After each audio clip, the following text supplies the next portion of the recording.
simply be demanded. It can only be claimed if one is willing to accept the responsibilities that are associated with the right.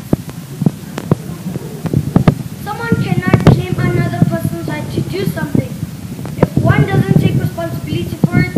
For example, if someone has the right to health, it means they have the responsibility to look after themselves, bodies and facial features.